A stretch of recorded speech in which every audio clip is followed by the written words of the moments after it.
warahmatullahi wabarakatuh. Alhamdulillah, wassalatu wassalamu ala rasulillah. Segala puji dan puja kehadirat Allah subhanahu wa ta'ala, juga salawat dan taslim kepada Nabi besar Muhammad sallallahu alaihi wa ala alihi wa sahbihi wasallam. Saudaraku seiman, kesempatan ini kita akan membahas tentang masalah alam kubur yang banyak dilalaikan oleh kaum muslimin secara khusus, padahal itu bagian daripada agama mereka. Perlu kita garis bawahi, saudaraku seiman, Allah telah memberitahukan kepada kita di muka bumi ini, kalau di depan mata kita memang Allah menyatukan antara orang hidup dan orang mati, supaya menjadi tanda-tanda kebesaran dan menjadi fakta kehidupan. Anda bisa melihat dalam surah Al-Mursalat, surah nomor 77 dalam Al-Quran, ayat 25 sampai 26. Ini saya harapkan bisa dibuka supaya Anda bisa lihat. Ini pondasi bahasan kita, dan insya Allah dari sini kita akan coba lebih dalam membahas masalah alam kubur. Al-Mursalat surah nomor 77 ayat 25 sampai 26. Berbunyi, A'udzubillahi minasyaitonir rajim. Alam naj'alil arda kifata.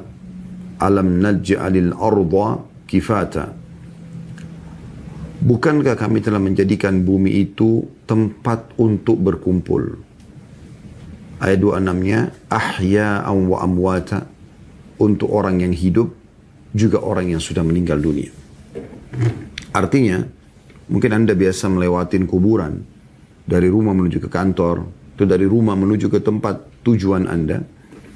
Maka jangan Anda hanya sekedar melewatin saja dan Anda anggap itu adalah tanah dan batu nisan. Di sana ada sebuah alam, ada kehidupan. Dan ini rangkaian daripada rukun iman kita yang kelima. Iman kepada hari kiamat. Iman kepada hari kiamat.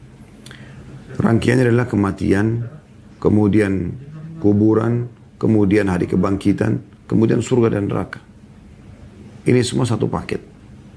Dan tidak bisa dipisahkan. Dan cukup banyak dalil dari Al-Quran dan Sunnah Nabi SAW yang menjelaskan masalah ini.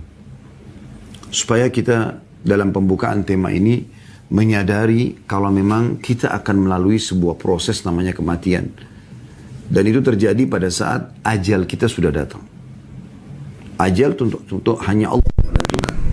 Ada yang meninggal masih kecil, baru lahir, ada yang masih dalam perut bahkan. Masih janin kecil di perut, kemudian ada yang sudah lahir bayi, ada yang anak-anak, ada yang remaja, ada yang sudah tua. Ada yang kena melalui proses tabrakan, sakit, ada yang sehat kemudian meninggal dunia. Tentu semua itu akan menjadi sebuah bahan cerita di kalangan manusia.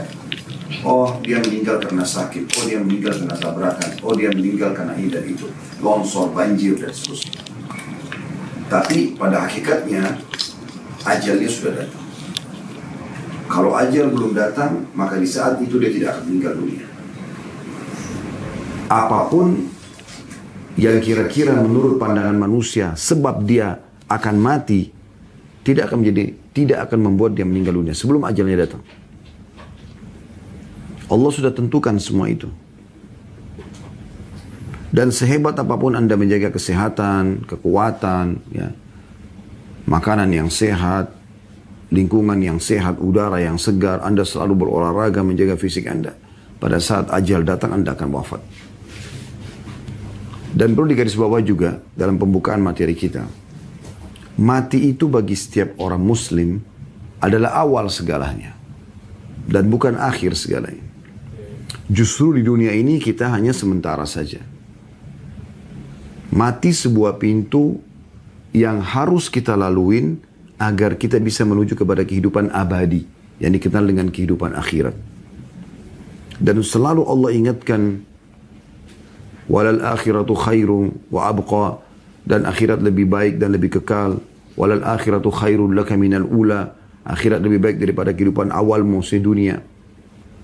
Dan Nabi SAW menggambarkan Perumpamaan dunia dibandingkan akhirat seperti jari telunjuk. Seseorang dari kalian yang dicelupkan ke lautan kemudian diangkat. Maka lihatlah berapa banyak tetesan air yang tersisa di jarinya. Itulah dunia, sementara lautan yang luas adalah akhirat. Setiap muslim kalau memahami ini harusnya dia merindukan kematian. Bukan justru lah dari kematian. Dia tahu kalau dia mati dia akan menerima hasil daripada amal-amalnya. Dan itu memang tujuan utamanya. Kita di dunia hanya mampir. Kata Nabi SAW dalam hadis yang sahih kepada sahabat Abdullah bin Abbas radhiyallahu anhu, kun fi dunya ka'anna Abdullah bin Umar ya radhiyallahu anhu, kun fi dunya ka'annaka gharibun aw 'abiru sabil. Jadikan dirimu di dunia ini seperti orang yang asing atau orang yang lewat saja. Maka Abdullah bin Umar radhiyallahu anhu memberikan pemahaman kepada kita semua apa yang beliau tangkap dari wasiat Nabi SAW itu. Lalu beliau mengatakan, idza asbahta fala tantadirul masa. Kalau kau tiba di pagi hari jangan tunggu sore hari. Wa idza amsayta fala tantadirus sabah. Dan kalau kau tiba sore hari jangan tunggu pagi hari. Wa khudh min sihhatika limaradik. Dan maksimalkan masa sehatmu sebelum kau sakit. Wa li hayatika qabla mautik. Dan kehidupanmu sebelum kau meninggal dunia. Maksudnya agar kau panen banyak nanti di akhirat sana pahala, balasan, derajat tertinggi di surga. Di kehidupan abadi selalu Allah hubungkan surga dengan khalidina fiha, kekal di dalamnya. Itu untuk mendapatkan yang terbaik sana, penentunya sekarang. Tapi seorang muslim wajib memahami kalau mati sesuatu yang lazim, yang harus dia lalui, dan itu adalah awal segalanya bagi dia, karena dia akan menuju kepada kehidupan abadi. Di dunia ini kita bisa berpisah dengan orang yang kita cintai. Orang tua kita meninggal, anak kita meninggal, pasangan hidup kita meninggal, sahabat kita meninggal, bahkan seluruh lingkungan kita meninggal. Itu bisa terjadi. Tetapi prosesi mati itu akan membawa orang-orang yang sudah meninggal kepada kehidupan abadi, dan kita pun akan menyusul. Di sana tidak akan ada perpisahan selamanya. Asal tiketnya sama, yaitu iman dan amal saleh. Kalau di dunia ini pada saat melalui proses kematian tiketnya berbeda, yang satu beriman dan beramal soleh, yang satu justru berbuat kemaksiatan dan kufur, maka mereka akan berpisah. Karena di akhirat cuma ada dua. Surga tempat kenikmatan abadi bagi yang patuh dan beriman, atau neraka tempat abadi bagi orang yang kafir.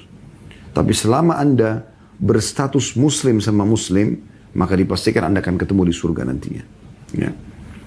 Kalau misalnya ada seorang muslim memiliki banyak dosa, tidak sempat bertobat sebelum meninggal, selama dia meninggal dalam keadaan Islam, dia tidak membatalkan keislamannya, maka dia akan masuk ke dalam neraka, dibersihkan dulu dosanya, kemudian dia akan masuk ke dalam surga.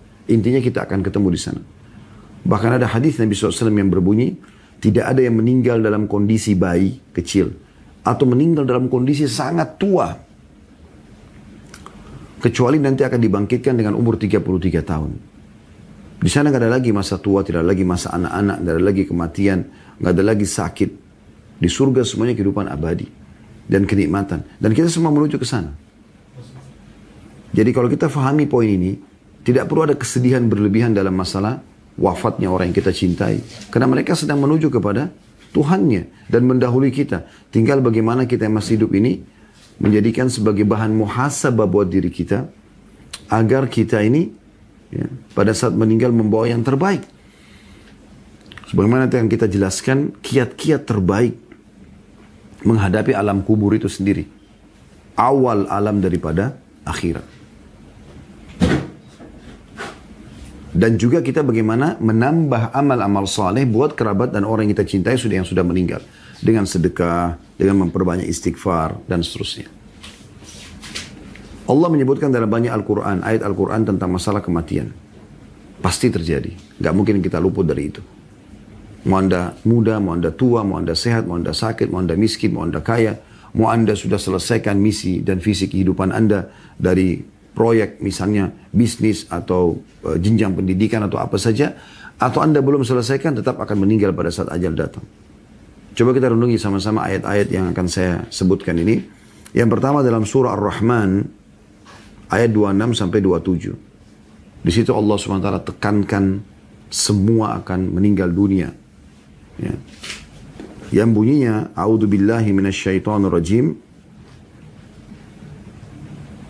kullu man 'alaiha fan, semua yang ada di bumi ini akan binasa. Ayat 26. Ayat 27-nya wa yabqa wajhu rabbika dzul jalali wal ikram, dan akan tertinggal hanya wajah Tuhanmu yang memiliki kebesaran dan kemuliaan. Itu yang akan tetap kekal. Jadi tidak ada manusia yang akan hidup abadi, nggak ada. Di dunia ini nggak ada. Pasti akan meninggal dunia. Cuma siapa yang mendahului yang lainnya. Cuma sebagaimana saya bahasakan tadi ya, kematian bagi seorang mukmin adalah kebahagiaan, bukan penderitaan. Justru dia akan menuju kepada kehidupan abadi.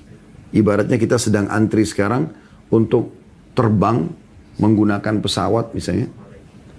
Jasa penerbangan, hanya ada yang berangkat lebih dulu, jamnya, ada yang menyusul setelahnya. Ada yang beda hari, ada yang beda pekan, ada yang beda bulan, ada yang beda tahun, tapi semuanya akan menuju ke sana. Dalam surah Al-Mulk, ini dalil yang kedua, ayat 2-nya Allah mengatakan, A'udzu billahi minasyaitonir rajim. Alladzi khalaqal mauta wal hayata liyabluwakum ayyukum ahsanu amala wa huwal azizul ghafur. Yang telah menciptakan mati dan hidup, Allah menciptakan yang mati dan hidup untuk menguji, atau Allah menciptakan kematian dan kehidupan untuk menguji kalian. Siapa di antara kalian yang baik amalnya dan dia maha perkasa lagi maha pengampun. Allah sebutkan memang Allah ciptakan hidup dan Allah ciptakan mati. Jadi sebagaimana Anda rasakan hidup sekarang, Anda akan rasakan mati. Di dunia ini begitu. Sebagaimana Anda lapar, Anda akan kenyang. Sebagaimana Anda muda, Anda akan tua. Sebagaimana Anda sehat, Anda akan sakit. Itu sunnatullah. Sistem yang sudah Allah buat. Kemudian dalam surah Al-Anbiya ayat 34-35 juga Allah pastikan. Al-Anbiya ayat 34-35. A'udzu billahi minasyaitonir rajim. Wa ma ja'alna li basharin min qablikal khuld afa in mitta fahumul khalidun. Kami tidak pernah menjadikan hidup abadi bagi seseorang manusia sebelum engkau hai Muhammad. Jadi Nabi Muhammad SAW pun manusia terbaik mati. Dan Allah sudah mengatakan, sebelum kau hai Muhammad tidak pernah ada orang yang kami tinggalkan untuk hidup abadi. Maka jika engkau wafat, apakah mereka akan kekal? Lalu ayat selanjutnya Allah mengatakan, kullu nafsin dha'iqatul maut wa nabluukum bisyarri wal khairi fitnah wa ilaina turja'un. Setiap yang bernyawa pasti akan merasakan kematian. Kami akan menguji kamu dengan keburukan dan kebaikan sebagai cobaan. Dan kamu akan dikembalikan kepada kami. Jadi saksi bahasan kita, setiap yang bernyawa pasti akan mati. Ayat sebelumnya, Nabi Muhammad SAW saja mati, apalagi yang lainnya. Itu yang ketiga. Yang keempat dalilnya, surah As-Sajdah ayat 11. Allah subhanahu wa ta'ala berfirman, As-Sajdah ayat 11, A'udzu billahi minasyaitonir rajim, Qul yatawaffakum malakul mauti alladhi wukkila bikum thumma ila rabbikum turja'un. Katakan hai Muhammad, malaikat maut yang diserahkan untuk mencabut nyawamu akan mematikan kamu, kemudian kepada Tuhanmu kamu akan dikembalikan. Pasti akan ada malaikat maut yang akan mewafatkan kita. Kemudian surah Qaf, dalil kelima, ayat 19. Allah subhanahu wa ta'ala juga berfirman tentang kematian akan terjadi, dan mau nggak mau itu akan terjadi. Cuman saja saya katakan tadi, sekali lagi, orang beriman, orang muslim tidak perlu khawatir dengan kematian. Tidak ada sesuatu yang perlu dia khawatirkan, karena dia sedang menuju kepada kehidupan abadi. Justru dia akan mendapatkan apa yang selama ini dia lakukan dari kebaikan-kebaikan, balasannya. Ya.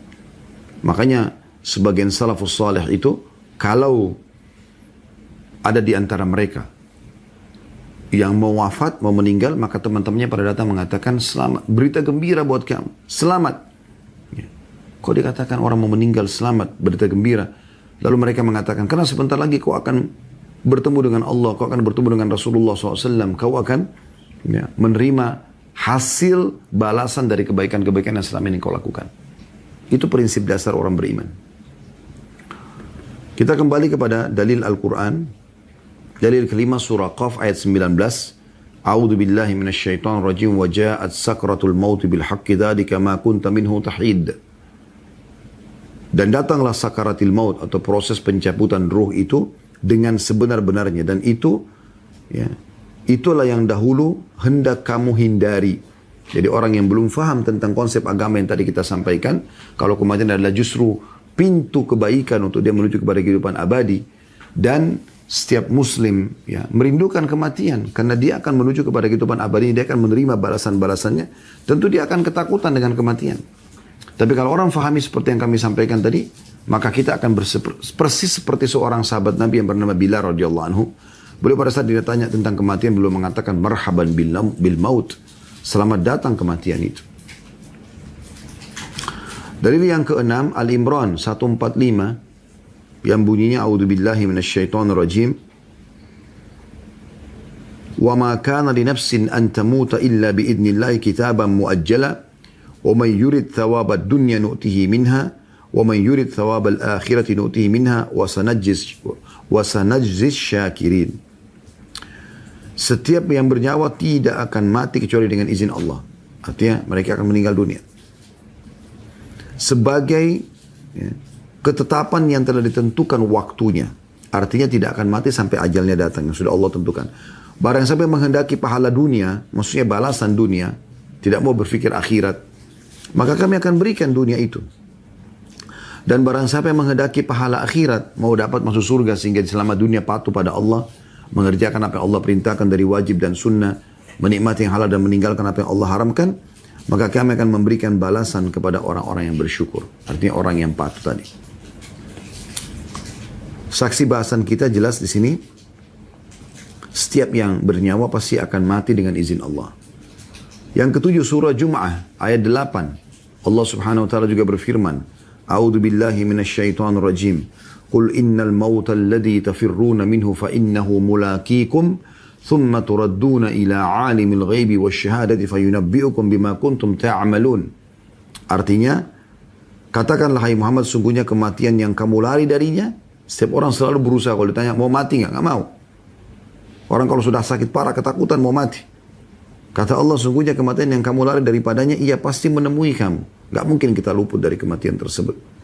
Di waktu dan tempat yang sudah Allah tentukan.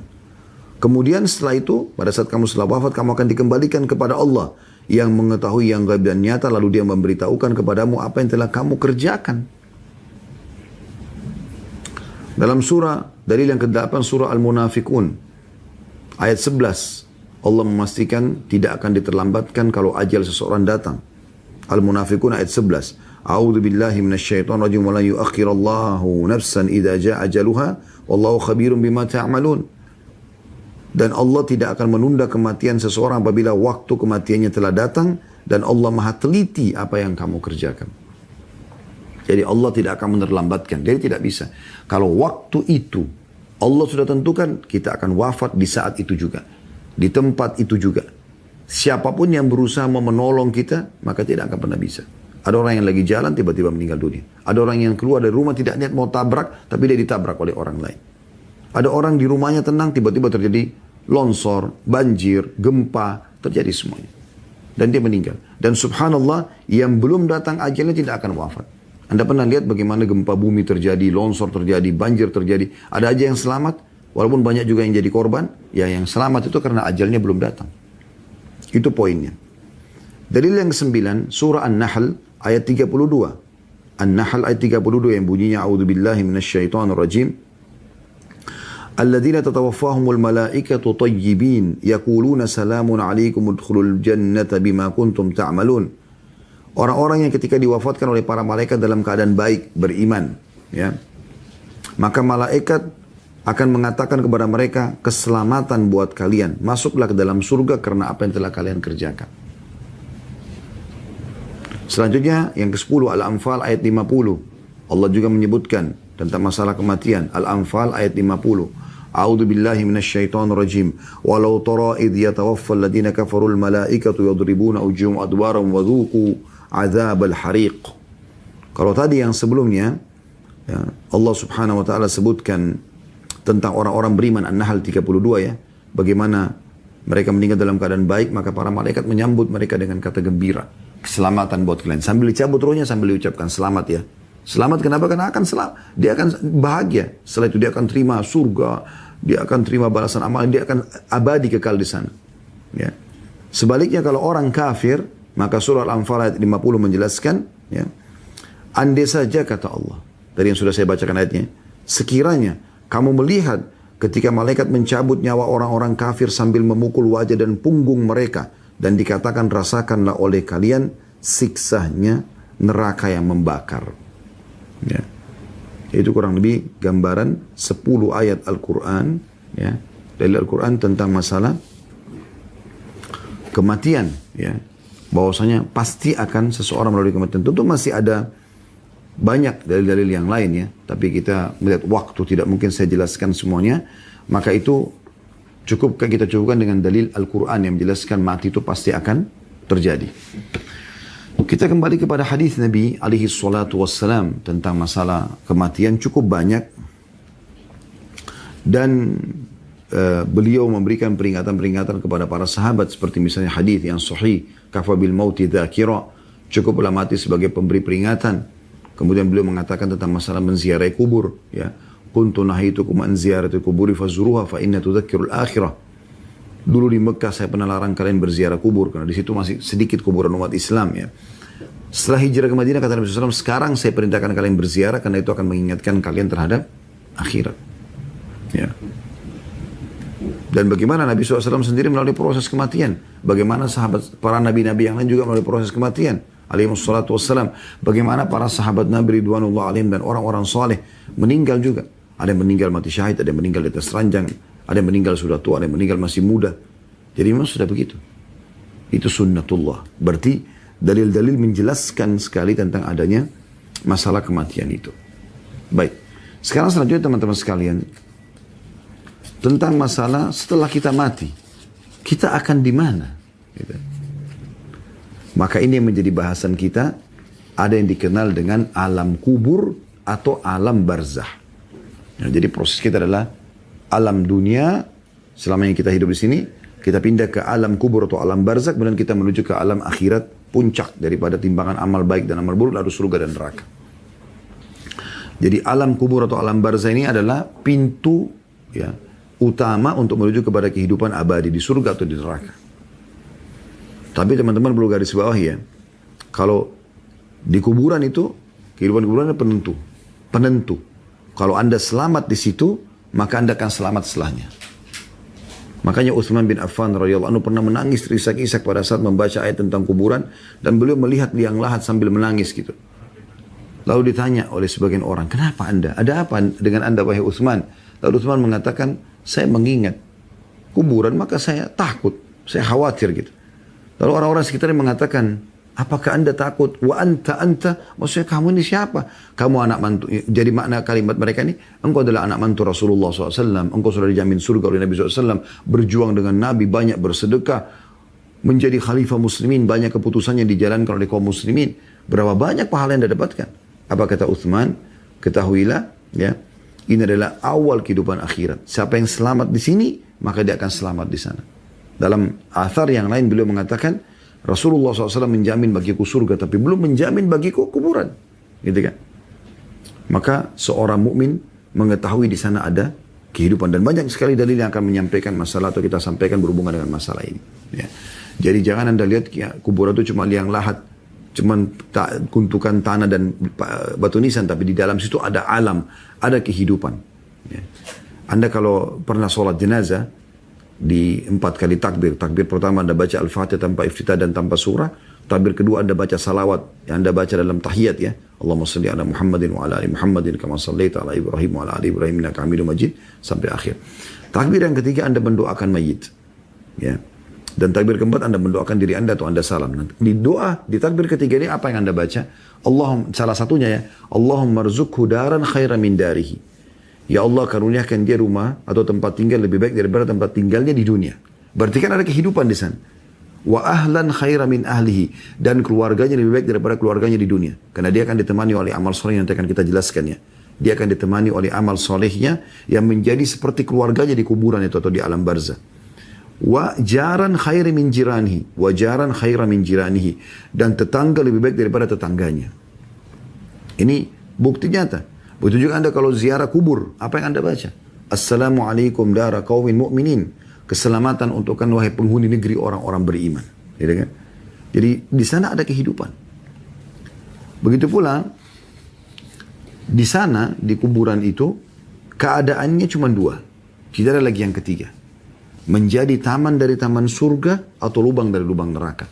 Kalau Anda beriman kepada Allah Subhanahu wa taala, dan kita akan sampaikan insyaallah di materi kita, dan ini menjadi inti bahasan sebenarnya, amal-amal yang akan menyelamatkan dari siksa kubur, yang berarti juga akan menjadikan kuburan kita taman dari taman surga, ya.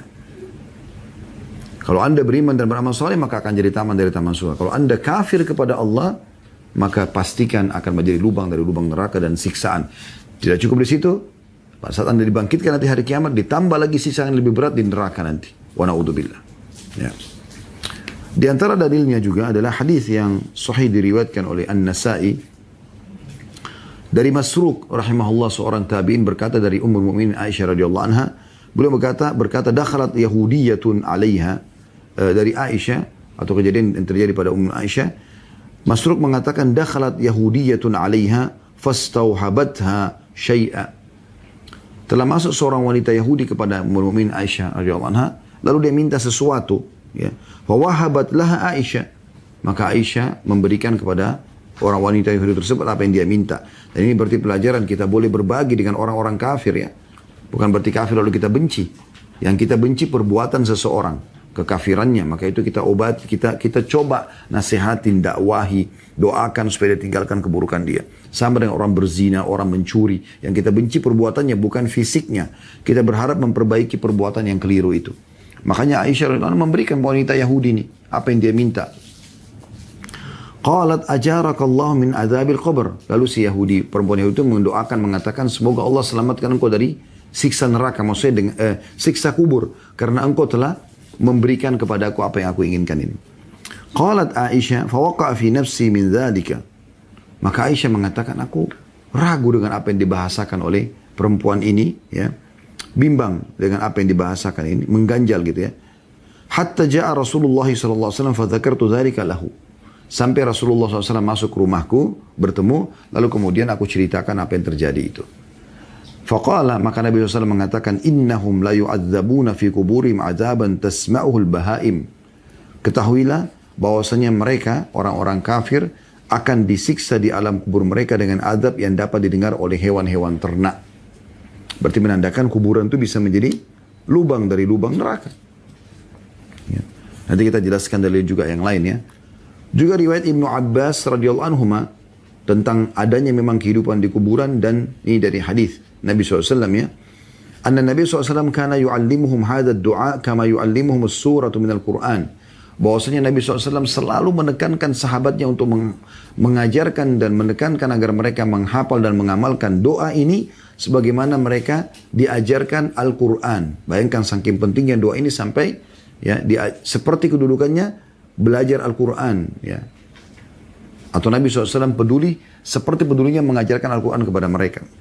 Yaitu doanya, beliau mengatakan, yaqul qulu, beliau mengatakan selalulah ucapkan, Allahumma inni a'udzubika min adzabi jahannam. Ini biasa kita baca sebelum salam, ya, di tahiyat. Ya Allah, aku berlindung kepadamu dari siksa neraka jahannam. Wa a'udzubika min adzabil qabr.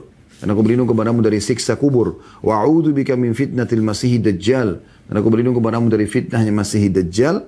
Wa a'udzubika min fitnatil mahya wal mamat. Dan aku berlindung kepadamu dari fitnah kehidupan dan fitnah kematian. Hadis ini hadis sahih diriwayatkan oleh Imam Muslim. Ya. Dan dari ini menjelaskan kepada kita teman-teman sekalian kalau ada kehidupan di alam barzah, baik ayat Al-Quran ataupun hadis Nabi Sallallahu Alaihi Wasallam. Kita sekarang coba masuk teman-teman sekalian, dan nanti dalil ini menguatkan satu sama yang lain, ya. Bagaimana caranya supaya kuburan kita menjadi taman dari taman surga, dan bagaimana agar selamat bukan menjadi lubang dari lubang neraka, ya. Karena keadaan kubur itu ada tiga, ya. Ada yang siksaan abadi bagi orang-orang kafir, orang munafik, orang musyrik. Ada yang siksaan, ya, terjadi pada orang-orang beriman tapi yang bermaksiat tidak sempat taubat di dosa-dosa tertentu, dan ada yang memang menjadi taman dari taman surga. Untuk selamat teman-teman sekalian agar menjadi taman dari taman surga di saat Anda sendiri, Anda dipikul oleh orang-orang kerabat-kerabat Anda dibawa menuju ke kuburan, ya. Dan akhirnya Anda dimasukkan, Anda tentram di sana, kuburan Anda menjadi taman dari taman surga, ada amal-amalnya. Dan juga sekaligus agar selamat jangan sampai Anda menjadi orang-orang yang tersiksa di sana. Karena Nabi SAW mengatakan kalau orang beriman yang meninggal dunia, Dan pada saat dipikul dia berkata, cuman tidak terdengar oleh orang yang memikulnya, segeralah bawa jenazah ini, ya. Karena bahagianya dia, karena dia tahu ya, apa yang akan ada di depan dia, sebuah alam di alam barzah menjadi taman dari taman surga. Dan kalau dia orang kafir, maka dia akan mengatakan, ruhnya akan mengatakan, celakalah dia, kemana kalian akan bawa, karena dia sudah tahu di depannya akan ada siksaan. Yang pertama teman-teman sekalian, agar anda bisa selamat dari siksa kubur, beriman kepada Allah subhanahu wa ta'ala, beriman kepada Rasulullah sallallahu alaihi wasallam, ya. Dan menjadi seorang muslim, tiga hal ini menjadi satu, ya. Beranjak daripada hadis Al-Bara' ibn Azib radhiyallahu anhu, dalam sebuah hadis yang cukup panjang, tapi saya langsung bacakan saja, bahwasanya Rasulullah SAW bersabda, wa ya'tihi malakani fayujlisanihi fayaqulani lahu. Kalau orang beriman meninggal dunia, maka akan, ya, datang dua malaikat mendudukkan dia di kuburannya setelah yang mengantarnya pulang tentunya. Dalam riwayat lain, 3 langkah-langkah kakinya, ya, meninggalkan, atau 3 langkah para pengantar meninggalkan, ya, kuburan tersebut. Maka ada 2 malaikat yang mendudukkan orang beriman ini, lalu keduanya berkata, Mar Rabbuk, siapa Tuhanmu? Fayaqulu Rabbi Allah, maka dikatakan kepadanya Tuhanku. Maka orang ini mengatakan Tuhanku Allah, berkata para malaikat. Fayaqulani lahu ma dinuk, lalu kemudian keduanya bertanya lagi, apa agamamu? Fayaqulu diniyal Islam, dia mengatakan agamaku adalah Islam. Fayaqulani lahu ma hadzal rajul alladhi bu'itsa fikum, lalu keduanya berkata, apa pendapatmu tentang orang yang diutus kepada kalian ini? Maksudnya Nabi Muhammad sallallahu alaihi wasallam. Qala fayaqulu huwa Rasulullah sallallahu alaihi wasallam, maka si mayit akan mengatakan dia adalah utusan Allah sallallahu alaihi wasallam. Fayaqulani wa ma yudrik, kemudian berkatalah kedua malaikat tersebut, dari mana engkau mengetahui itu? Ya, bahwasanya Tuhanku Allah, agamaku Islam, Muhammad SAW adalah Nabi dan utusan Allah. Fayaqul, si mayit mengatakan, qara'tu kitab Allahi fa'amantu bihi wa saddaqtu. Ya, aku telah membaca Al-Quran, kitab Allah, mendapatkan di sana informasinya, dan aku beriman padanya dan membenarkan semua isinya. Ya. Kemudian dalam riwayat Jarir dikatakan, hadis yang lain, fadzalika qaulullahi azza wa jal, dan itu sesuai dengan firman Allah subhanahu wa ta'ala. Maksudnya riwayat lain menjelaskan ada penambahan dari Nabi SAW, dan itu sesuai dengan firman Allah subhanahu wa ta'ala, yuthabbitullahu alladhina amanu bil qawli tsabit. Allah akan memudahkan, ya, di lisan orang-orang beriman untuk menjawab, ya, pertanyaan para malaikat tersebut, atau meneguhkan orang beriman dengan perkataan yang teguh. Ya. Kata ulama di dunia, dengan kalau dia ditanya tentang Islam asal dia sudah belajar, dia bisa jawab, kenapa kamu sholat, kenapa kamu puasa, bagaimana bisa kau beriman kepada Allah, bagaimana bisa kau benarkan Muhammad SAW, maka dia bisa menjawab. Dan di akhirat maksudnya pertanyaan para malaikat. Setelah dia bisa jawab semua itu, Tuhanku Allah, kitabku, agamaku Islam, ya, Muhammad SAW adalah utusan Allah.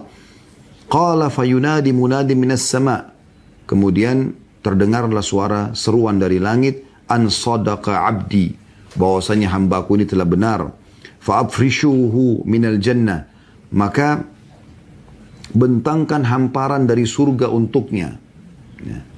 Waftahu lahu baban ilal jannah, dan bukalah untuknya pintu menuju ke surga. Wa albisuhu minal jannah, dan berilah ia pakaian dari surga. Qala fayatihi min rauhiha wa tibiha, kemudian sampailah kepada dia keindahan dan aroma harumnya surga itu. Qala wa yuftahu lahu fiha madda basarihi, dan kemudian, ya, kuburnya dilapangkan sejauh pandangan matanya. Itu kalau orang beriman. Ya. Dan dalam riwayat lain dikatakan, maka jadilah kuburannya taman dari taman surga. Sebaliknya, kalau orang kafir, masih dalam hadis yang sama, ya, qala wa innal kafira fa dzakara mautahu, ya, qal, ya, kemudian orang kafir pada saat dia wafat, wa tu'adu ruhuhu fi jasadihi, dan nanti akan dikembalikan ruhnya di kuburannya, di jasadnya, wa ya'tihi malakani fayudisanihi fayaqulani lahu, maka dua malaikat mendudukkan dia, kemudian bertanya kepadanya, Mar Rabbuk, siapa Tuhanmu? Fayaqulu ha. Dia hanya mengatakan saya nggak tahu gitu. La adri, Saya nggak tahu. Fayakulani lahu, ma dinuk, apa agamamu? Malaikat bertanya, fayakulu, ha. Maksudnya saya nggak tahu. La adri, saya nggak ngerti. Fayakulani, ma hadzal rajul ladzi bu'itsa fikum? Bagaimana pendapatmu tentang orang yang diutus kepada kalian? Fayakulu, ha, la adri. Dia mengatakan, saya nggak tahu. Fayunadi munadi minas sama. Kemudian terdengar suara seruan dari langit, an kadzaba. Orang ini telah berdusta. Fa'afrishuhu minan nar. Bentangkan ya jalan dari neraka. Wa albisuhu minan nar. Berikan dia pakaian dari neraka. Waftahu lahu baban ilan nar. Bukalah pintu-pintu neraka yang dengannya dia menuju ke sana nantinya. Qala fayatihi min harriha wa samumiha. Kemudian sampai kepadanya dari panasnya neraka itu. Ya. Hawa panas neraka itu sampai kepadanya. Qala wa yudayyiqu alaihi kubruhu hatta takhtalifa fihi adla'uhu. Kemudian dinding kuburannya menjepit tubuhnya sampai membuat tulang-tulang rusuknya bersatu. Thumma yuqayyadu lahu a'ma abkamu ma'ahu mirzabbah. Ya. Ma'ahu mirzabbatun min hadid.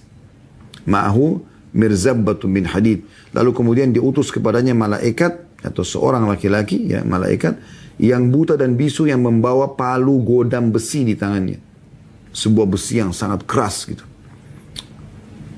Lau duriba biha jabalun lasara turaban.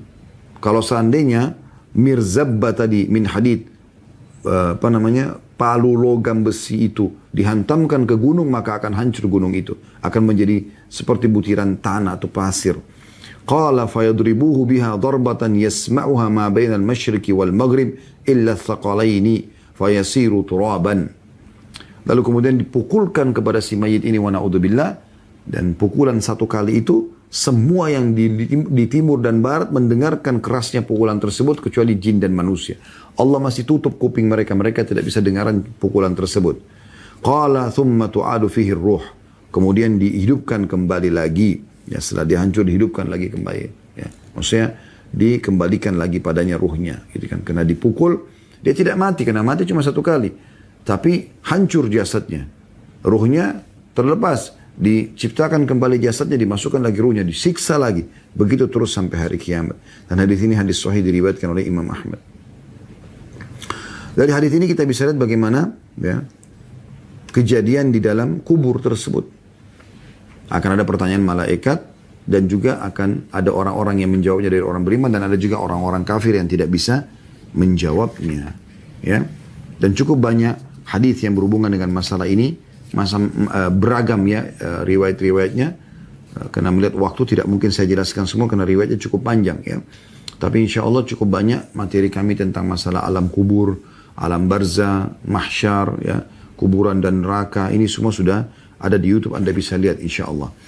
Kemudian kalau Anda selama hidup di dunia ini, Anda beriman kepada Allah SWT, beriman kepada Rasulullah SAW, menjadi seorang muslim yang benar, dan Anda istiqamah, maka pada saat Anda meninggal dunia, ya, proses meninggal, malaikat-malaikat akan datang banyak. Sekarang kan kita tidak bisa lihat malaikat, masih Allah tutup dengan ada hijab di mata kita. Tapi pada saat kematian kita akan lihat walaupun orang lain tidak melihatnya. Nah, ada di antara mereka yang duduk di kiri kanan membawa kain kafan dari surga. Kalau orang beriman, ada yang di ubun-ubun kepala, yang malaikat maut yang siap mencabut ruh. Dan ada malaikat-malaikat yang datang menyampaikan berita gembira. Ya. Bahwasanya kau telah beriman, beramal soleh, ya, maka tidak usah takut, tidak usah khawatir. Maka orang beriman hilang semua kekhawatiran dia tentang masalah kematian pada saat itu. Allah gambarkan dalam surah Fussilat. Anda bisa buka surah Fussilat ayat 30 sampai 32. A'udzu billahi minasyaitonir rajim. Innal ladzina qalu rabbuna Allah tsumma istaqamu tatanazzalu alaihimul malaikatu alla takhafu wa la tahzanu wa abshiru bil jannati allati kuntum tu'adun. Itu ayat ya 30 dari surah Fussilat. Kita akan baca sampai ayat 32, tapi saya terjemahkan dulu ini. Sesungguhnya orang-orang yang mengatakan Rob kami Allah, dia beriman kepada Allah, kemudian mereka meneguhkan pendirian mereka atau istiqamah, mengikuti apa yang Allah perintahkan, kerjakan yang wajib dan sunnah, menikmati halal dan meninggalkan apa yang Allah haramkan. Maka malaikat akan turun kepada mereka pada saat menjelang kematian sambil mengatakan, janganlah kamu takut dan jangan kamu bersedih dan berbahagialah, ya, dengan memperoleh surga yang telah dijanjikan Allah kepadamu. Jadi pada saat mau mati itu kita dikasih berita gembira. Kita lihat semua apa yang Allah janjikan di surga itu. Ayat 31-nya. Nahnu awliya'ukum fil hayatid dunya wa fil akhirah walakum fiha ma tashtahi anfusukum walakum fiha ma tadda'un. Kamilah pelindung-pelindungmu dalam kehidupan dunia dan akhirat. Ya, karena beriman maka para malaikat melindungi kita. Di dalamnya kamu memperoleh apa yang kamu inginkan. Ya, dan memperoleh pula di dalamnya apa yang kamu minta. Maksudnya surga itu. Apapun yang kita minta di surga, Allah akan penuhi semua kebutuhan kita. Lalu ayat 32-nya Allah mengatakan, Nuzulam min ghafurir rahim. Itulah ya hidangan, balasan dari Tuhan yang maha pengampun, lagi maha penyayang. Ya, jadi itu tugas kita bagaimana kita melakukan istiqamah. Ya. Kita konsisten menikmati yang halal, mengerjakan diperintahkan dan meninggalkan yang dilarang. Untuk lebih membuat Anda yakin dan mudah mengamalkan ini, maka saya ingin titik beratkan begini. Ya. Orang beriman dan beramal soleh itu nikmat. Nikmat sekali. Kalau Anda kerjakan sholat, puasa, membaca Al-Quran, berzikir, berdoa, haji dan umrah, bakti dengan orang tua, jenguk orang sakit, membantu orang susah. Kalau Anda lakukan karena Allah, Anda akan rasakan kenikmatan yang luar biasa. Sampai pada tingkat kita sholat rasanya nggak mau berhenti. Baca Quran tidak mau berhenti. Berdoa tidak mau berhenti. Kalau itu belum Anda rasakan, berarti masih ada dalam hati Anda. Kalau bukan dosa, Anda masih ragu. Kalau Anda yakin dengan janji pahala yang Allah berikan di situ dengan membaca keutamaannya, Anda akan menikmatinya. Banyak orang, subhanallah, karena dia menikmati, walaupun mungkin dia tidak membahasakan, tiba waktu sholat dia akan kerjakan lagi karena dia tahu itu perintah dan dia menikmatinya. Tidak ada beban bagi dia. Dia berdoa setiap antara azan dan iqamah karena dia tahu mustajab. Dia selalu rutin bersedekah karena dia tahu dia akan dibalas di akhirat sana. Maka dia menikmatinya. Ibadah itu ada kenikmatannya. Walaupun juga dari satu sisi maksiat juga ada kenikmatannya. Cuman kenikmatan dua ini nggak bisa ketemu. Nggak bisa Anda gabungkan. Kalau Anda mau merasakan nikmatnya ibadah, Anda harus meninggalkan nikmatnya maksiat. Kalau Anda menikmati nikmatnya maksiat, Anda akan kehilangan nikmatnya ibadah. Itu pasti. Nggak bisa bersatu seperti minyak sama air. Saya kasih contoh begini.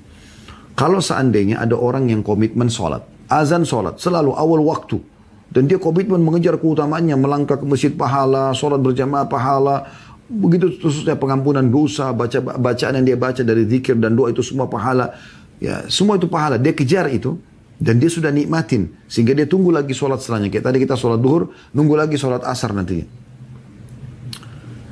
Maka orang seperti ini menikmati sholatnya akan hilang kenikmatan maksiatnya. Apa maksiatnya? Tidak sholat. Pasti akan dia rasa, kalau ada orang tidak sholat, kenapa ya orang itu tidak sholat, sayangnya. Kenapa? Karena dia sedang menikmati sholat, dia sedang menikmati ibadah. Maka nikmat maksiat, tinggalkan sholat hilang. Contoh yang lain. Kalau ada orang tutup aurat, misalnya cara kita ini ada yang ikuti Masya Allah, di antara ibu-ibu yang pakai jilbab. Dan dia sudah komitmen, dia tahu ini perintah agama, perintah Allah, dia tidak mau melanggar dan dia ingin kejar pahala di situ, dia tidak mau disiksa juga sama Allah karena tidak tutup aurat, gitu kan? Maka dia sudah komitmen di jalan. Saya yakin mungkin ibu-ibu yang ikut acara ini bisa menjawab dalam diri mereka masing-masing. Pada saat Anda sudah komitmen selalu tutup aurat, tidak mau dilihat oleh selain mahramnya. Kalau Anda lagi duduk di rumah, kemudian Anda tidak pakai hijab, lalu ada laki-laki yang Anda tidak kenal tiba-tiba nyelonong masuk ke dalam rumah dan melihat rambut Anda atau melihat leher Anda. Atau melihat anggota tubuh yang biasa Anda tutup. Bagaimana perasaan Anda? Pasti Anda merasa risih. Kenapa? Karena Anda menikmati tutup aurat itu. Nah, di saat itu Anda membenci kenikmatan maksiatnya, yaitu buka aurat. Orang yang biasa tutup aurat pasti akan mengatakan, orang yang terbuka, orang yang tidak tutup auratnya, maka dia yang tutup auratnya akan mengatakan, kenapa ya? Hilang kenikmatan itu dari dia. Dia tidak suka orang bermaksiat. Ya. Dan begitu seterusnya. Sebaliknya, orang kalau nikmatin maksiatnya, misalnya tadi tidak sholat, dia nikmatin sekali. Maka kenikmatan ibadah hilang. Dia akan bingung, kenapa orang ini sholat terus ya? Apa enaknya sholat itu? Sama juga orang buka aurat. Apa itu? Nggak panas pakai jilbab, apalagi sampai pakai cadar dan seterusnya. Maka tidak bisa ketemu kedua kenikmatan ini. Nah, Anda diperintahkan untuk menyadari sebagai seorang muslim tujuan kita diciptakan di muka bumi. Perhatikan surah Az-Zariyat. Surah nomor 51 ayat 56-nya. Ini konsep dasar. Kenapa saya dan Bapak Ibu ada di muka bumi ini? Kenapa kita ada di sini? Tanya diri kita. Bukan cuma sekedar kita lahir kemudian begitu saja. Enggak, ada tujuannya.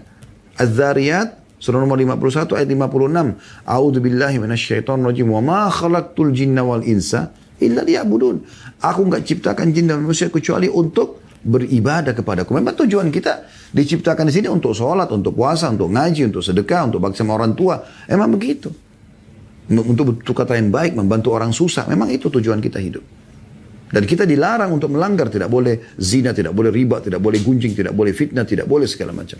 Nah ini poin penting yang harus disadari. Maka ini tujuan utama Anda diciptakan.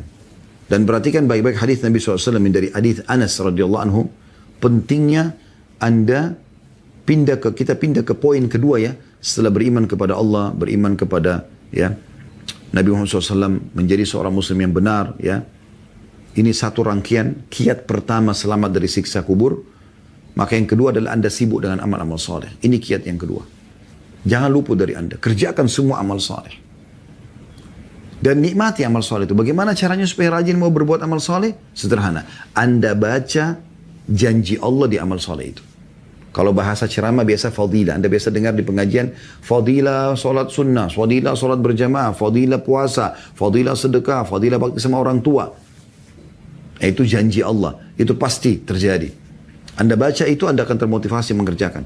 Anda kalau mau kerjakan ibadah apapun, baca dulu keutamaannya. Misalnya mau sholat malam, baca dulu fadilahnya sholat malam. Mau sedekah, baca dulu fadilahnya sedekah. Supaya Anda termotivasi, Anda kejar itu. Dan Anda akan nikmati nantinya. Ya gitu.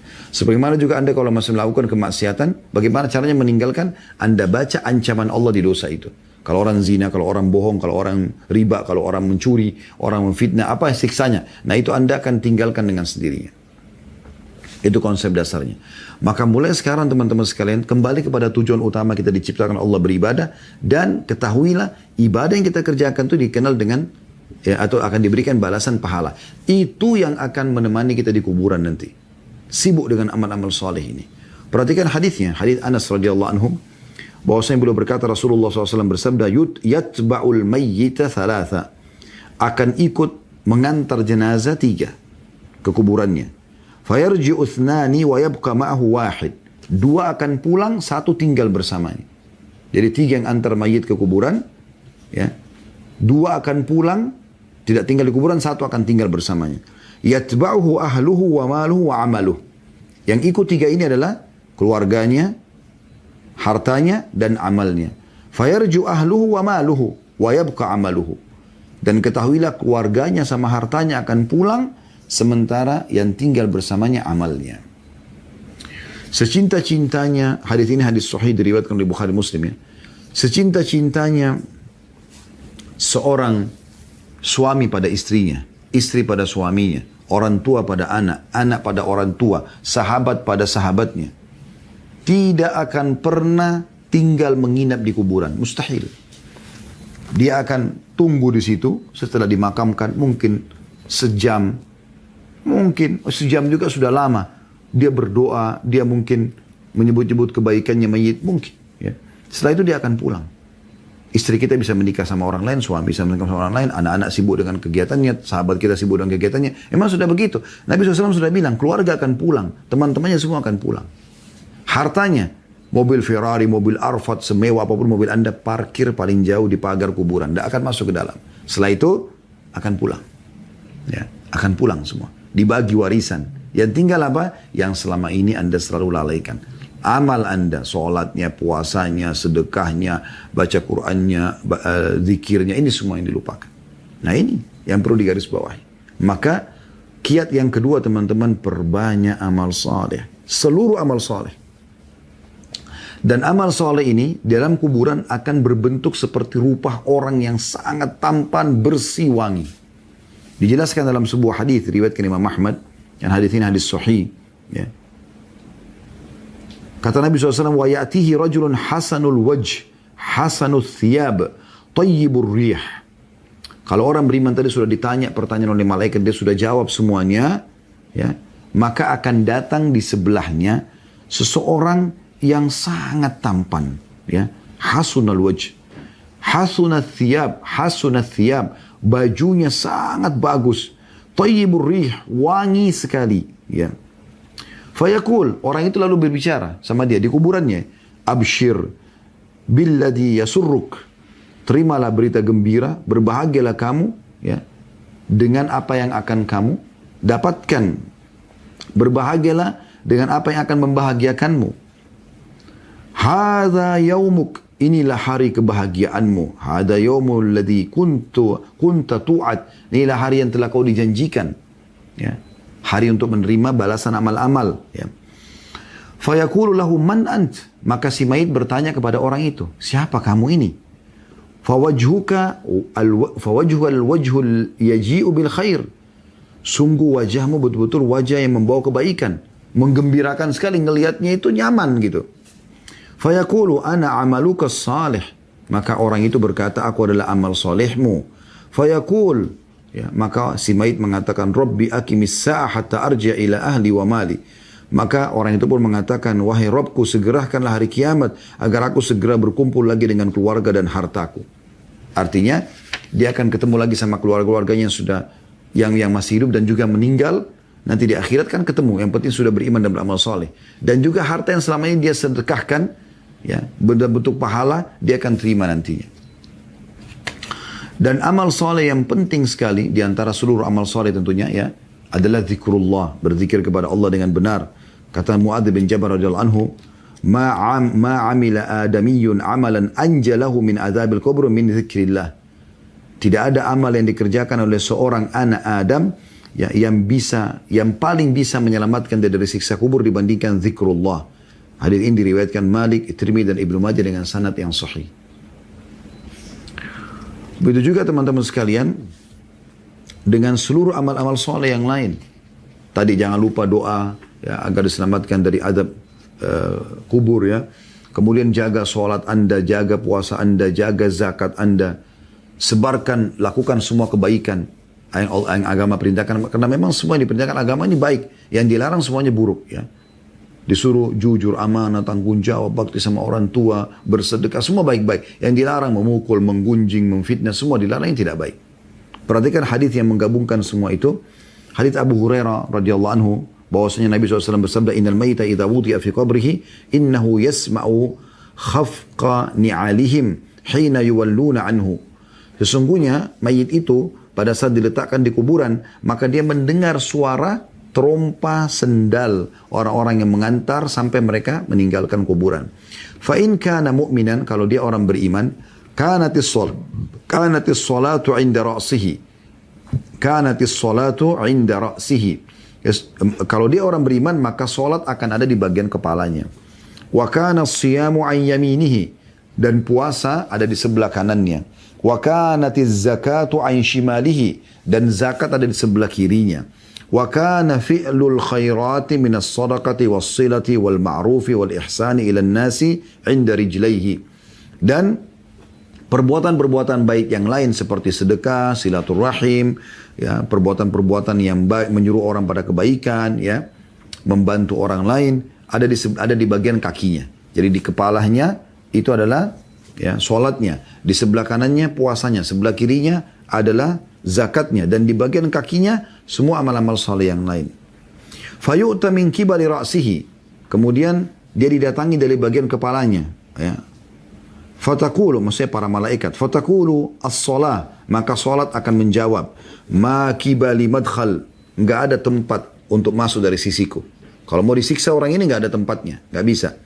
Thumma yu'ta an yaminihi, kemudian datang dari sisi kanannya. Fayaqulu siyam, maka puasa berkata, ma kibali madkhal, enggak ada dari sisiku tempat masuk untuk nyiksa orang ini. Thumma yu'ta an yasarihi, kemudian didatangi sebelah kirinya. Fataqulu zakah, maka zakat akan berkata, ma kibali madkhal, di sisiku juga tidak ada tempat masuk. Thumma yu'ta min kibali rijlaihi, fataqulu fi'lul khairati minas sadaqati was silati wal ma'ruf wal ihsan ila nas, ma kibali madkhal. Kemudian didatangi dari sisi kakinya, maka semua amal-amal baiknya dari sedekah, silaturahim, menyuruh pada kebaikan, berbuat baik pada orang-orang, maka berkata tidak ada tempat masuk dari sisiku. Fayuqalu lahu ijlis fayajlis, maka malaikat berkata duduklah kalau begitu, maka dia pun duduk. Waqad musilat lahu syamsu waqad udniyat lil ghurub, maka di depannya tiba-tiba dia lihat seperti ada matahari yang mau terbenam seperti waktu menjelang maghrib, ya. Fayuqalu lahu ara'aita hadzal rajul alladhi kana fikum ma taqulu fihi. Lalu malaikat bertanya, bagaimana pendapatmu tentang orang yang dulu diutus kepada kalian, maksudnya Nabi Muhammad sallallahu alaihi wasallam? Apa yang kau ucapkan tentang dia? Ya. Wa madza tashahhadu bihi alaihi, dan apa yang orang-orang saksikan tentang dia? Fayaqulu da'uni hatta usalli. Lalu si mayit itu mengatakan, biarkan aku sholat dulu. Karena dia ini baru dibangkitkan dari kuburannya, lalu kemudian dia lihat seperti mau terbenam matahari waktu maghrib. Dia saking rutinnya sholat di dunia sampai dia mengatakan, biarkan aku sholat dulu. Dia pikir masih bisa, orang masih perlu sholat lagi di kuburan gitu ya. Begitu hadisnya. Fayaqulun innaka sataf'al. Kalau kau mau kerjakan nanti, gak masalah kata malaikat. Akhbirni amma nas'aluka anhu. Tapi beritahukan kami apa yang telah kami tanyakan kepadamu. Ara'aitaka hadzal rajul alladhi kana fikum ma taqulu fi. Yang orang yang diutus kepada kalian itu, apa yang kau katakan tentang dia? Wa madza tashahhadu alaihi. Dan apa orang-orang berikan kesaksian tentangnya? Qala fayaqulu Muhammadun ashhadu annahu Rasulullah. Ya. Maka mayit ini mengatakan dia adalah utusan Allah, Rasulullah, dan aku bersaksi tentang itu. Wa annahu ja'a bil haqqi min indillah, dan dia membawa kebenaran dari sisi Allah. Fayuqalu lahu, maka para malaikat berkata kepadanya, ala dzalika hayyita wa ala dzalika mitta. Kata para malaikat, dengan itulah kau meninggal, dengan itulah kau hidup dulu di dunia, dan begitu juga kau meninggal dengan imanmu itu. Wa ala dzalika tub'atsu insyaallah, dan dengan ini juga kau akan dibangkitkan nanti dengan izin Allah. Tsumma yuftahu lahu babun min abwabil jannah, lalu dibukakan baginya pintu surga. Fa yuqalu lahu hadza maq'aduka minha, maka dikatakan padanya inilah tempatmu nanti di surga. Wa ma a'addallahu laka fiha, dan ini apa yang Allah janjikan untuk kamu. Dia lihat permadani, dayang-dayang, istana yang luas, segala macam hal. Fa yazdadu ghibtatan wa surura, maka dia tambah gembira si mayit ini. Tsumma yuftahu lahu babun min abwabin nar, lalu dibukakan baginya pintu neraka supaya dia lihat neraka itu. Fa yuqalu lahu hadza maq'aduka minha wa ma 'addallahu laka fiha law asaita. Inilah tempatmu di neraka ya, yang sudah Allah siapkan kalau seandainya kau bermaksiat, kufur kepada Allah. Fa yazdadu ghibtatan wa surura, maka dia makin gembira karena tidak masuk ke neraka. Tsumma yufsahu lahu fi qabri 70 dhira'a, lalu diluaskan kuburannya seluas 70 hasta. Wa yunawwiru lahu fiha, lalu diberikan cahaya di kuburannya. Wa yu'adul jasadu lima bada'a minhu, kemudian dikembalikan jasadnya. Fataj'alu nasmatuhu fi nasamit tayyibi wa hiya tayrun ya'luku fi syajarin al-jannah. Maka kemudian ya dikembalikan jasadnya tadi, kemudian dijadikan dia berwangi ya, mengeluarkan bau wangi. Setelah itu kuburnya dilapangkan seluas 70 hasta dan diberi cahaya, lalu jasadnya dikembalikan seperti sedia kala, sedangkan ruhnya diletakkan pada jiwa yang baik, yaitu burung yang bertengker dan makan pada pohon surga. Seperti apa Allahu alam, tapi seperti itu ruhnya. Lalu Nabi SAW bersabda, qala fadzalika qauluhu ta'ala, begitulah firman Allah Subhanahu wa taala dalam surah Ibrahim ayat 72, a'udzu billahi minasyaitonir rajim, yutsabbitullahu alladziina aamanu bil qawli tsabit. Allah menetapkan di lisan orang-orang beriman ya dengan perkataan yang kokoh ya. Artinya ini pernyataan yang dijawab tadi oleh malaikat ini adalah apa yang disampaikan, apa yang dia bisa jawab itu karena Allah memudahkan dia. Perkataan yang kokoh bagi orang-orang beriman ya. Sebaliknya kalau orang kafir teman-teman sekalian, qala wa innal kafira idza utiya min qibali ra'sihi. Orang kafir nanti akan datang malaikat dari arah kepalanya untuk menyiksa dia sebenarnya ya, untuk menyiksa dia. Lam yujad syai', tidak ada sesuatu yang bisa menahan. Tsumma utiya an yamini, didatangi dari sisi kanannya juga, fala yujad syai', tidak ada sesuatu yang bisa menolong dia. Tsumma utiya an shimal, didatangkan dari sebelah kirinya, juga tidak ada yang bisa menolong dia. Fala yujad syai'. Tsumma utiya min qibali rijlaihi, kemudian datang dari sisi kakinya. Ya, fala yujad syai', tidak ada sesuatu yang bisa menolong dia. Fayuqalu lahu, maka dikatakan kepadanya, ijlis, duduklah. Fayajlisu khaifan mar'uban, maka dia pun duduk dalam kondisi takut dan gemetaran. Fayuqalu lahu ara'aitaka hadzal rajul ladzi kana fikum madza taqulu fihi wa madza tashahhadu bihi alaihi. Ya. Maka malaikat mengatakan, ya, apa yang kau bilang pendapatmu tentang orang yang diutus kepada kalian itu, maksudnya Nabi Muhammad SAW. Dan apa kesaksianmu? Fayaqulu ayy rajul, maka orang itu berkata mayitnya, laki-laki yang mana? Fayuqalu alladzi kana fikum, ya, yang pernah ada di sisi kalian. Ya. Fala yahtadi lismihi hatta yuqalu lahu Muhammad, maka dia tidak bisa ingat sampai disebutkan namanya Muhammad. Fayaqulu ma adri, maka orang kafir itu mengatakan saya tidak tahu. Sami'tun nasa qalu qawlan, saya mendengar dulu orang cuma mengucapkan saja. Ya, kalau dia adalah utusan Allah. Faqultu kama saya cuma ikut-ikutan orang mengucapkan. Faqultu kama qala nas. Maka saya cuma ikut-ikuti orang bilang apa. Jadi mereka dia tidak beriman kan, karena orang-orang yang mengatakan itu tidak benar, bukan utusan Allah itu. Untuk apa jadi muslim? Nah, orang ucapin itu saya ikut-ikutan aja. Fayuqalu lahu ala dzalika hayyita wa ala dzalika mitta. Maka malaikat mengatakan dengan keyakinan itu kau hidup dan dengan keyakinan juga kau sudah mati. Kau tidak beriman pada risalah Nabi Muhammad SAW. Wa ala dzalika tub'atsu insyaallah, dan dengan itu juga kau akan dibangkitkan dengan izin Allah. Tsumma yuftahu lahu babu min abwabin nar, dibukakan baginya pintu dari pintu-pintu neraka. Wa fayuqalu lahu, dikatakan kepadanya, hadza maq'aduka minan nar, ini tempat dudukmu di neraka. Wa ma 'addallahu laka fiha, dan apa yang Allah janjikan atau ancamkan padamu di dalamnya. Fayazdadu hasratan wa thubura, maka dia tambah sedih, tambah merasa rugi dan terhina. Tsumma yuftahu lahu bab min abwabil jannah, lalu dibukakan baginya salah satu pintu-pintu surga. Wa yuqalu lahu, lalu dikatakan kepadanya, dzalika maq'aduka minal jannah wa ma 'andallahu laka fiha law ata'tahu fayazdadu hasratan wa thubura. Maka dikatakan pada para malaikat waktu dibukakan pintu surga, ini tempatmu dulu di surga yang Allah janjikan kalau kau patuh. Maka pada saat itu dia bertambah menyesal, bertambah merasa terhina. Thumma yudayyaqu alaihi qabruhu hatta takhtalifu fihi adla'uhu. Lalu kemudian dinding kuburannya menjepit tulang rusuknya, atau menjepitnya sampai tulang rusuknya bersatu-satu sama yang lain. Fatilkal ma'isyatu dhanka fatilkal ma'isyatu dhanka allati qala Allah Ta'ala fa inna lahu ma'isyatan dhanka wa nahsyuru yawmal qiyamati a'ma, dalam surah Thaha ayat 124.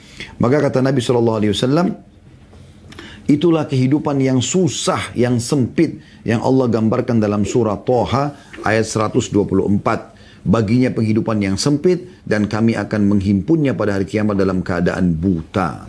Dalam keadaan buta. Dan seluruh amal-amal soleh dianjurkan kita untuk menjaga tentunya teman-teman sekalian. Di antaranya jangan lupa membaca Al-Quran, jangan lupa bersedekah, ya. Jangan lupa teman-teman sekalian taubat dari dosa-dosa, ya, agar kita tidak ada penyebab yang bisa membuat kita disiksa, ya. Kemudian selalu usahakan mengucapkan kalimat la ilaha illallah, ya, berharap berdoa sama Allah agar itu menjadi akhir kalimat kita sebelum meninggal. Kata Nabi SAW, man kana akhiru kalami la ilallah khalal jannah, siapa yang akhir perkataan la ilallah, niscaya dia akan masuk surga, dalam hadits Abu Daud, dan ini hadits yang sahih, ya. Kemudian juga kalau ada kesempatan berjaga-jaga di jalan Allah yang termasuk amal saleh yang mulia, ya, ribat namanya, ya, atau berperang di jalan Allah, itu adalah hal yang sangat baik, menyelamatkan dari fitnah kubur, ya. Kemudian juga mati syahid secara umum, ya, mati syahid secara umum itu berharap kita dimatikan oleh Allah SWT di jalannya, itu juga akan menyelamatkan dari siksa kubur, ya. Sebagaimana hadis-hadis Nabi SAW banyak sekali, ya, kalau orang yang meninggal mati syahid tidak akan dikena fitnah kubur. Begitu juga meninggal di hari Jumat atau malam Jumat, itu juga ada kemuliaan tersendiri. Sebagaimana hadis yang sahih diriwayatkan oleh, atau hadis hasan diriwayatkan Imam Ahmad dari hadis Abdullah bin Amr radhiyallahu anhuma, bahwasanya Rasulullah SAW bersabda, "Ma min muslimin yamutu yaumul jum'ati aw lailatul jum'ati illa waqahu Allah fitnatul kubur." Enggak ada muslim yang meninggal di hari Jumat atau di malam Jumat kecuali dia akan diselamatkan dari fitnah kubur, ya. Kemudian juga bagaimana orang yang itu orang meninggal, ya, supaya dia aman. Nah, bagaimana kita juga orang-orang yang masih hidup ini, kita tutup dengan ini, ya, berusaha agar bisa memberikan yang terbaik untuk orang yang sudah mati, dari suami, istri, orang tua, anak, kerabat, teman-teman, siapa saja, karena mereka butuh dengan kita. Tadi kan orang-orang yang masih hidup, bagaimana mereka beramal saleh. Nah, ini juga poin yang selanjutnya, bagaimana perlu kita berbuat amal saleh buat orang-orang yang sudah meninggal, ya. Seperti misalnya permohonan ampun, ini yang paling penting, ya. Selalu mohon ampun, karena dalam sebuah hadis Utsman bin Affan radhiyallahu anhu bahwasanya Nabi SAW mengatakan setelah mengantar jenazah, istaghfiru li akhikum, ya, mohon ampunlah untuk saudara kalian ini, wasalu lahu bitathbit, dan juga mohonkan keteguhan baginya supaya dia bisa jawab pertanyaan malaikat, fa innahu al-ana yus'al, karena saat ini dia akan ditanya, gitu, ya. Begitu juga teman-teman sekalian lunasi utangnya. Kalau dia masih punya utang, karena mayit itu ya harus disegerakan beberapa hal. Yang pertama urus jenazahnya. Jadi begitu dia mati hari itu, dimandikan hari itu, dikafani lalu dikuburkan. Tidak usah tunggu anaknya si fulan datang dari Amerika, dari Eropa sehingga ditunda sampai beberapa hari, ini nggak boleh. Kata Nabi SAW, ikramul mayyit dafnu. Penghormatan terhadap jenazah adalah segera memakamkannya. Yang kedua, melunasi utang-utangnya. Ya. Kemudian yang ketiga, menjalankan wasiatnya, pesannya dia. Ya. Kalau dalam bentuk harta, ya, misalnya dia mau sedekahkan hartanya maksimal sepertiga harta. Kemudian yang terakhir adalah warisannya dibagi. Ini juga termasuk poin penting ya. Banyak orang begitu meninggal tidak diurus warisannya, ditunda-tunda. Ya, Anda di sini persatuan notaris, Anda perlu tahu hukum syar'i. Ya, kalau warisan tidak boleh ditunda. Ingatkan klien-klien Anda supaya jangan sampai menunda warisan.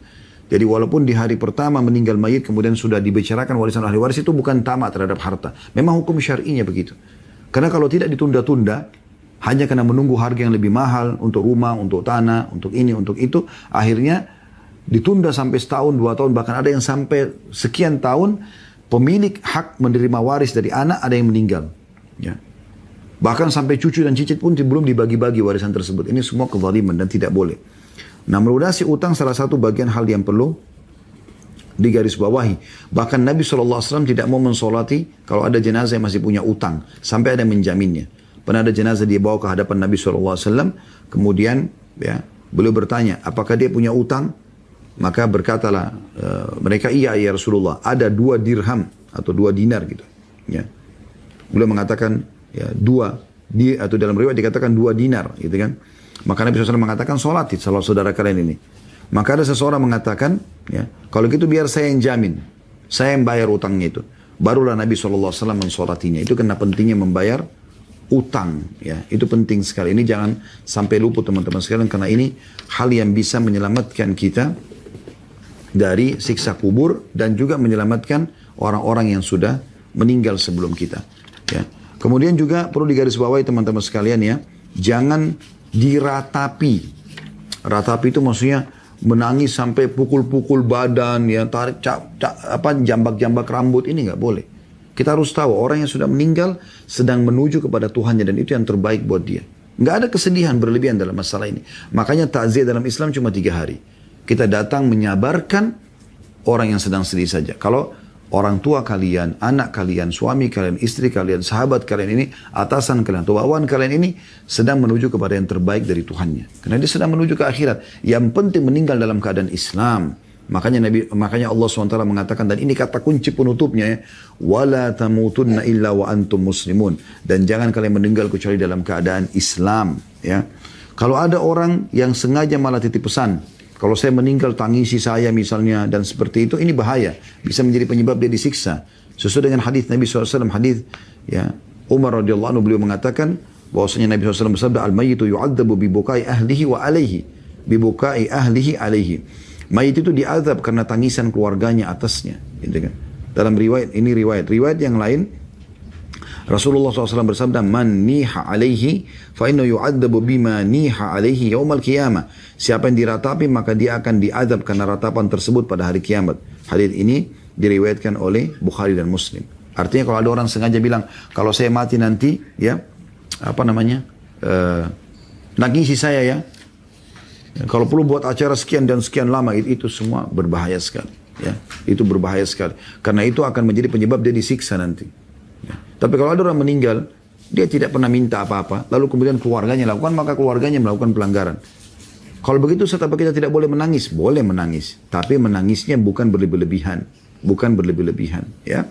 Jadi seperti misalnya Nabi SAW pada saat meninggal anaknya Ibrahim, beliau sedih meneteskan air mata. Tapi beliau cuma mengatakan, tidak pernah nangis, teriak-teriak, terisak-isak, berlebih-lebihan, tidak. Beliau cuma mengatakan, wahai Ibrahim, maksudnya kami sedih dengan berpisah denganmu, tetapi kami tidak akan pernah mengucapkan kecuali yang Tuhan kami ridhoi. Sebagai penutup juga teman-teman sekalian, jauhi semuanya jenis kemaksiatan yang bisa menjadi penyebab siksa kubur. Dan jangan pernah anggap remeh sekecil apapun itu. Seperti hadis tentang 2 kuburan yang disiksa, ya penghuninya. Kata Nabi SAW, 2 penghuni kuburan sedang disiksa pada saat beliau lewat di depan kuburan, ya, 2 kuburan. Faqala, lalu beliau berkata, innahuma la yu'adzabani wa ma yu'adzabani fi kabir, ya. Sesungguhnya dua-duanya lagi disiksa Dan keduanya itu disiksa bukan karena perkara besar di mata mereka. Dalam riwayat lain, wa innahu lakabir. Sesungguhnya perkara itu sebenarnya besar. Ya, dosa besar gitu ya. Amma ahaduhuma fakana la yastatiru min bauli. Kalau yang satu nggak cebok pada saat kencing. Bayangkan cuma tidak cebok saja. Ini perbedaan dasar antara kita orang Islam sama orang kafir. Kita di sini teman-teman harus cebok. Ya, dan bersih. Tidak boleh sembarangan. Setetes saya kencing di pakaian kita, tidak sah sholat kita kalau kita sholat. Penyebab siksa kubur. Ya. Dalam riwayat Imam Muslim, la yastanzihu minal baul. Ya, dia cebok tapi dia tidak bersihkan, tidak maksimal membersihkannya, masih ada sisanya. Wa ammal akharu fakana yamshi bin namimah. Ya. Kemudian yang satu mengadu domba. Ya, dalam riwayat lain, kata Jabir bin Abdullah, kunna ma'a Rasulillah sallallahu alaihi wasallam, satu hari kami bersama Rasulullah sallallahu alaihi wasallam, fa'ata ala qabraini yu'adzabani sahibahuma. Beliau melewati dua kuburan dan beliau mengatakan dua penghuni ini sedang disiksa. Faqala innahuma la yu'adzabani fi kabir wa bala. Ya. Mereka dulu disiksa karena dosa besar. Amma ahaduhuma, salah satunya, fakana yagtabun nas, suka gunjing orang, gosip. Nah, ini di medsos kita luar biasa ini. Ya, menjadi berita yang hot news ya. Yang dikejar oleh orang-orang, bagaimana keluarganya ini, bagaimana rumah tangganya itu, bagaimana anaknya, bagaimana pekerjaannya, bagaimana segala macam hal digosipin. Ini bahaya, hati-hati penyebab siksa kubur. Yang salah satunya kata Nabi SAW, fakana yaktabun nas, wa amal akharu fakana la yata'adza minal baul. Kalau yang satu tidak membersihkan diri dari kencingnya. Jadi ini kadang-kadang masalah-masalah kecil seperti ini tapi luar biasa gitu. Ya, pengaruhnya sangat besar. Yang harus diperhatikan tentunya teman-teman sekalian. Dan hampir semua dosa bisa menjadi penyebab kubur, siksa kubur. Oleh karena itu, kita simpulkan dengan perbanyak taubat kepada Allah SWT dari satu sisi supaya dosa itu tidak lagi menjadi penyebab kita disiksa. Sisi yang lain kita perbanyak amal soleh, Allahu alam. Baik, sebenarnya materi ini memang membutuhkan waktu yang cukup panjang. Karena membahas alam kubur ini butuh waktu yang cukup panjang. Tadi saya sempat berharap jam 13.00 kita sudah mulai. Cuma qadarullah tadi memang kita mulainya sudah 13:25 atau lebih. Maka memang 1 jam ini saya sudah jadwalkan untuk padat. Dan sekarang Alhamdulillah sudah 1 jam sekian sedikit ya waktunya. Mudah-mudahan bagi teman-teman yang punya kegiatan lain masih bisa memaklumi. Karena saya tidak bisa memangkas materi ini supaya lebih ringkas lagi. Ini pun sudah sangat banyak yang kami lewatin dari hal-hal yang harus diketahui. Tapi secara global garis besar sudah